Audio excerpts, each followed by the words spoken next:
Hey everyone, welcome back to the One and a Half podcast. I'm one of your hosts, Kennedy. And I'm your co-host, Jordan. Jordan, how you feeling today?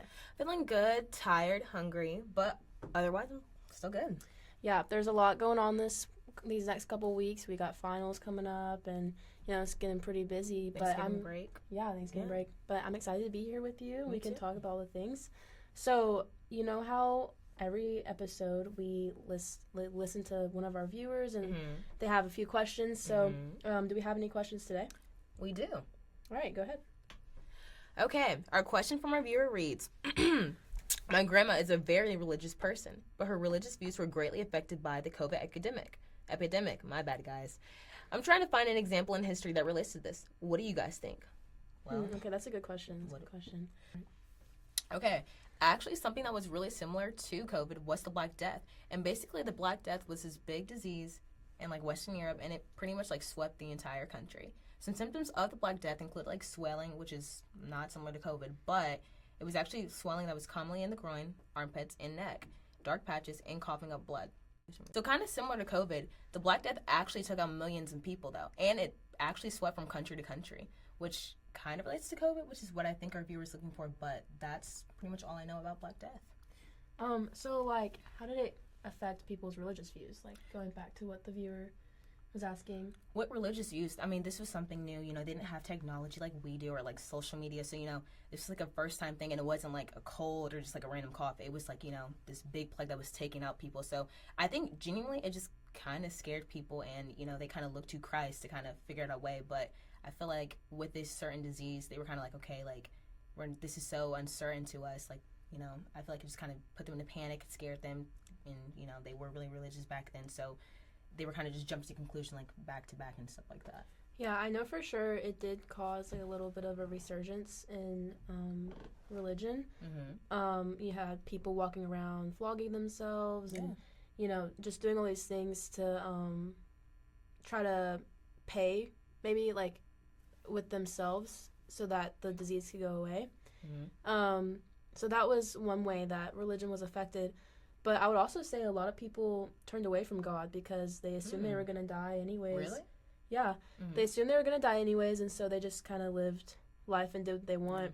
And so when you saw that resurgence of religion and people running to God, a little bit later after the plague was continuing to go on, people kind of turned away from their God because, it seemed like he wasn't helping in these trying times. Right, and because it was just not normal to them. It wasn't normalized or anything. And plus, on top of that, it wasn't they had the medical I don't want to say attention, but the medical health or standards that they could actually tackle this type of disease. It was kind of how do we stop this? How do we put an end to this when we don't have the things that we need? And I'm sure a lot of people thought that the plague was because of something that they did or God wasn't happy with them. That's a really good point. So I feel we can kind of see that come back around in COVID. Yeah. We did have a lot of people still attending church through Zoom calls and stuff.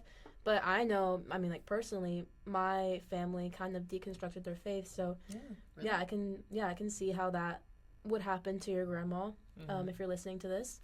One thing that kind of ties into smallpox a little bit, because as you guys know, smallpox was around for a long time. But one of the things I want to talk about is how it affected the Native Americans. Just a little key facts on the smallpox. It was the variola virus. It was a DNA virus, and you would have a high fever, rash, and just pus-filled scabs. It was pretty bad. And people just got it from respiratory droplets or contaminated objects.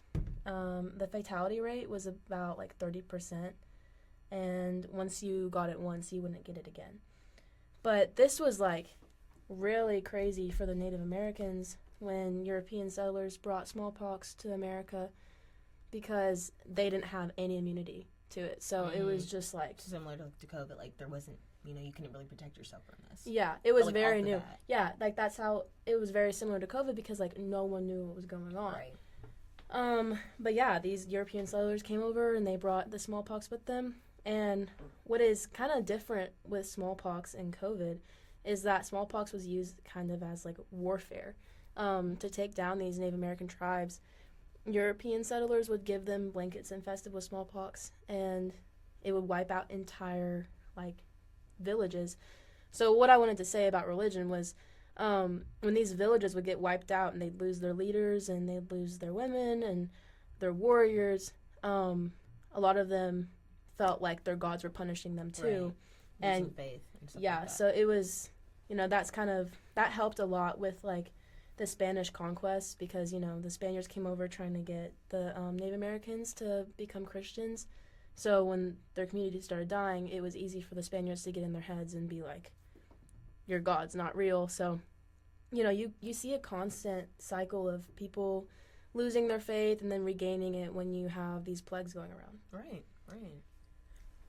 So one thing I've been wondering, was there any specific type of group of people that were like marginalized or really put in that scapegoat position during the time of the Black Plague? So actually, the Jewish community, they actually did get targeted with this disease, or like the blame got thrown onto them for some reason. What did people say that they were doing? They were pretty much saying that they were like poisoning the wells, and I guess with, they didn't have the technology or anything like that, people just kind of ran with that assumption and they just kind of threw the blame on them. I think with this type of disease, or like with any type of, disease or big like disaster that happens, people look for someone to blame. And I think in this case, like, with, that time of rumor kind of being spreaded, the Jewish community unfortunately had that blame thrown onto them, or thrust onto them. And that reminds me of like, recently in our society, when COVID-19 hit America, a lot of people blamed the Asian community. And simply just because it came from Asia, which it, had nothing to do with them. But again, people look for something to blame, and boom. So that was some of the destruction that was that COVID-19 brought to America. There was a lot of hate going around, but I mean, there was so much more. Right. So that makes me, I want to like introduce our guest, Liam, today. He's our COVID-19 expert, and he's going to tell us a little bit about just COVID and its effects on America. So yeah, welcome, Liam.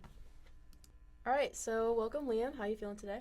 I'm great. Thank you for having me. It's an honor to be a guest on this podcast. I'm actually a big fan. Yeah, we just hit 2 million streamers. So. I saw that. I was number 2 million. So. Yeah, oh, awesome. Thank you so much. Well, yeah, we're so happy you're here. So do you just have a few basic facts about COVID before we get into like what it caused in America? Oh, yeah. So, I mean, kind of to connect what you were saying, there was actually a lot of societal like xenophobia, especially in America towards China, because that's where people believe that's where the disease started. Mm-hmm. And so people just place blame. And that's going to happen, just like that's just being human, I guess. Yeah. So we see that a lot in history, especially with the Black Death. So you can definitely see the parallels there. Yeah, so what were a few of just like the symptoms and the numbers with COVID? Yeah, I mean, so like I said, it was first identified in Wuhan, China. There were symptoms of fever, cough, fatigue, and some were even asymptomatic. I remember when I got it, I didn't know I had it for a good 2 or 3 days. Mm-hmm. And then I got the sniffles, and then it just took on from there. People lost like taste and sense of smell. So it varied a lot. Did you lose your taste and sense of smell? I actually lost my smell, but never my taste. I heard when you lose your taste, it kind of like that stays around for a little bit. Yeah, some people still can't taste like red meat and stuff like that. Yeah, that's crazy. Insane. Yeah, but I mean, it was a very fatally impactful virus, especially for the times that we're in now. We've never seen numbers like this with the technology that we have. Yeah, and especially like when it first popped up, I remember like no one really knew what it was. It was kind of like this unknown evil, which is kind of like smallpox and the Black Death. As we've talked about, a lot of people like didn't really know what was going on, and in that like initial moment of like finding out that there was something that your mom could have, your grandma, your grandpa, you didn't know what it was, it caused a lot of fear and a lot of panicking. I remember people were like hoarding toilet paper and stuff like that. And I think that's kind of been seen in a lot of different plagues. But yeah, there was a lot of panic, especially because this world would never expect something like that to happen again, like something like a Black Death or like a smallpox outbreak. Because I mean, there was obviously like Ebola and other viruses like that, but nothing like global or widespread, especially on a world that was never like more dependent on globalization and world trade and just being like interconnected. So that's why it kind of hit as hard as it did, and just a drastic change in lifestyle. Yeah, for sure. People were lonely. They were struggling financially, locked inside their homes for who knew how long. not That only sounds cause a lot people like to the question. Black Death. Like people had to quarantine, Yeah, and you wouldn't hear from a family for 5 days. Walk in, boom, they're dead. yeah, Only took like 6-7 days for them to pass away. So it's crazy how there's like it's awesome how not awesome, but it's interesting how there's a lot of these similarities in these viruses that are so different and materialize in such a different way. And I feel like people react almost in the same way Yeah. every time. it's just a testament to humanity. I mean, Yeah, I mean, sure. you could say history changes, but people don't. So what were a few ways that people reacted? Yeah, I mean, like I said, this drastic change in their lifestyle, it caused panic, as we talked about before, with hoarding and stuff like that. So this only caused people to question elements of their lives, such as religion and general morality issues, such as systematic racism and xenophobia, as we discussed before. But when it came to religion, a lot of people couldn't practice. They couldn't go to their churches or mosques or wherever, because of the quarantine. And that caused a lot of a religion change of how people chose to worship. Yeah. So some people still worship from home to this day. It's just with technology now, it's kind of like a morality issue of I'm supposed to be going to church and in God's house, or it's okay for me to worship at home. It caused a lot of different ideas of what worship looks like. Yeah, and I remember also like in COVID quarantine, a lot of people became hyper aware of like social injustice and all that stuff, and I feel like that was kind of a major part of a lot of people deconstructing their faith or choosing to not put God at the focus of their life anymore, because when you're home alone in your room, all you can do is like think really and be on social media, and so I feel like that kind of caused a little bit of a downturn in numbers. For sure, yeah. With people as lonely as ever, you definitely saw a lot of people kind of turn to the internet, and actually a lot of Muslims turned to the internet and started to kind of see what other people were saying about their religion, which they hadn't before, and it caused a lot of Muslims to convert from their faith. Interesting. Yeah, so it's every faith was impacted. Yeah, for sure. Yeah, everybody was impacted. It was crazy, and it just shows that like when we have these cycles that keep repeating of like these huge plagues, it's just interesting to like see how like everyone reacts the same almost every time. And some people would turn away from their churches because the churches would urge people to commune and to come to church, which people saw that as like a morality or an ethical problem, because they're getting people to congregate knowing that there's a virus, knowing that their grandparents and children could be at risk if they were infected. Well, thank you so much for making the time to come down here and talk to us about these things. Any last words? Of course, like I said, it was my pleasure. I'm a big fan of the podcast. I love what you guys do. Keep it up. But yeah, I mean, if you ever want me back, I'm welcome to come back. So All right. yeah, I had a blast. Thank you guys.